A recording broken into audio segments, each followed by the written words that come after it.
Καλησπέρα και από μένα. Να ευχαριστήσω για την πρόσκληση. Hello everyone. I would like to thank my friend Ioannis Balakakis for this kind invitation. Since this morning I have listened to many interesting presentations about the agricultural production.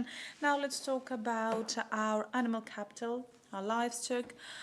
I am a professor at the University of Thessaly and president of the newly established university department at Kouretas, so I'm going to talk about public health as well. I would also like to make a disclaimer. What I'm going to mention here applies to all areas in Greece, and this is a problem that at some point needs to be addressed in terms of prevention in order to prevent us from needing a treatment or a cure. Now, a few introductory remarks in order to understand why animal disease is important worldwide. 75% of human diseases that have been discovered, developed, or revealed over the past decades originate from the animals. And if we believe that the current pandemic started out from an animal, you do realize how important all these things are. In the European Union, we have approximately 315,000 foodborne infections of humans by animal diseases. I don't believe this is an accurate measurement because not all cases have been registered and recorded. And why is that? Because sometimes we apply treatment without knowing the etiology. And I'm going to explain why you do that later on. Now, why do we have all those animal diseases setting on? Okay, the pathogens try to survive. When pressure is exerted, either due to immunization or medicines, they need to mutate. That's the natural choice in order for us to evade the pressure exerted. And of course, we also have other socio-economic factors. We have increase of the population transfers and movements due to various reasons. And we see an increasing trend of having wildlife animals being adopted as pets, they're domesticated without the right preventive measures, and of course our dietary habits have changed. I would also like to talk about the environmental factors, which include climate change. Many diseases have emerged due to climate change, and the more this change accentuates, the more diseases will emerge, especially the transmitters-borne diseases. And you do realize that the more months summer lasts, the more diseases will manifest. Now, if we want to take a look at this map to see the distribution of the epizootic risk, maybe this was a prophetic map of what we experience today.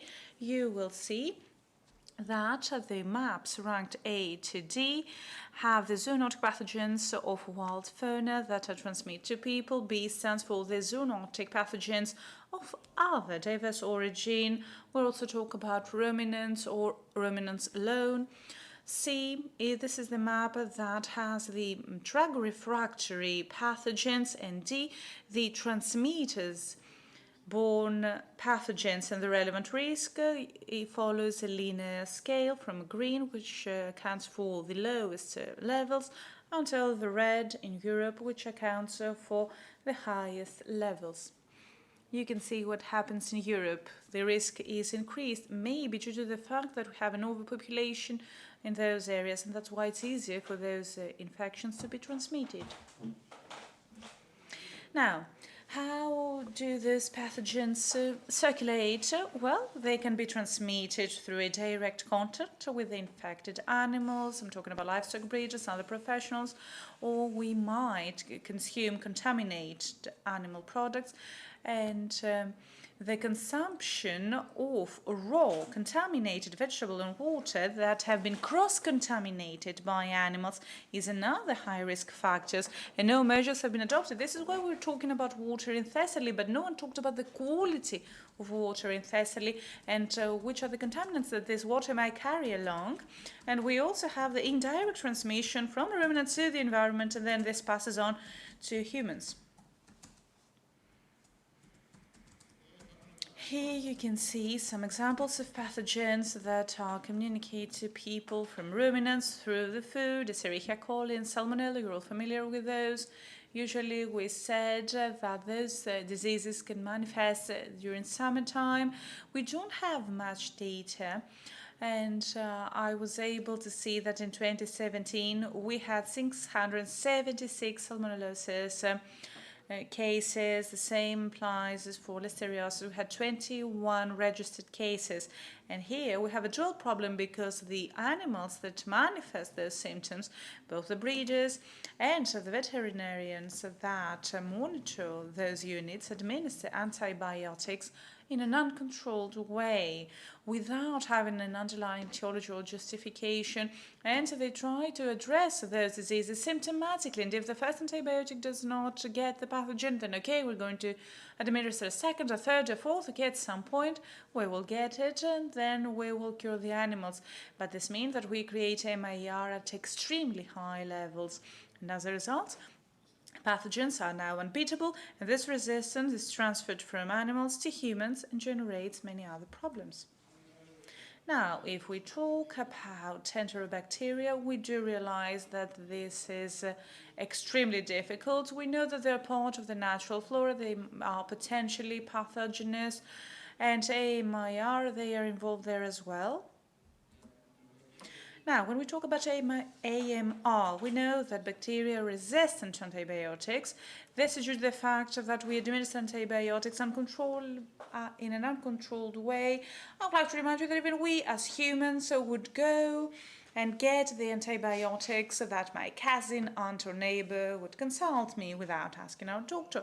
The same continues in animals, and we have pan-resistant and multi-resistant bacteria, and you can see that this MAR accounts for more than 33,000 deaths annually in the European Union countries.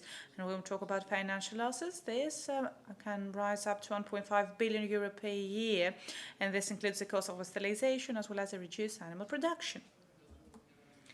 Now, what do we do in Greece? In 2017 in Greece, we sold 143 tons of antibiotics for human use and 117 tons for animal use. Those are the official data. And due to those resistant bacteria that might come from animals, might also come from humans, because no one has bothered looking into that. So we have approximately 250 up to 450 such cases per month. 35.7% of them have a fatal outcome. In 2018, only 4.4% of Escherichia coli cases were sensitive to all antibiotics. This means that it was present across all animals and we had no antibiotics able to combat them. Now, if we move on now to antibiotics, where things have become tougher, we have third generation cephalosporins. WHO in 2019 said that they're categorized as critically important.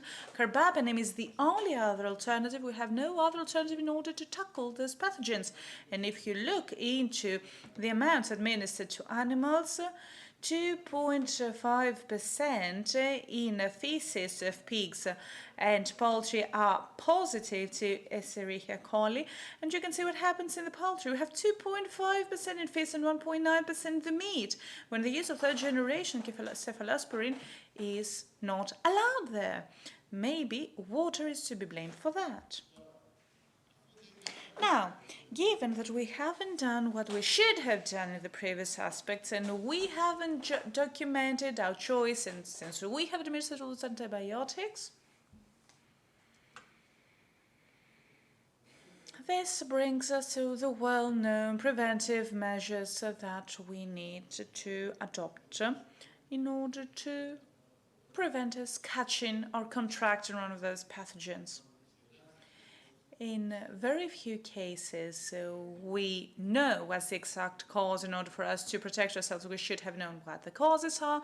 We should have implemented preventive measures, and this would have prevented us from contracting those things. Thank you very much for your attention.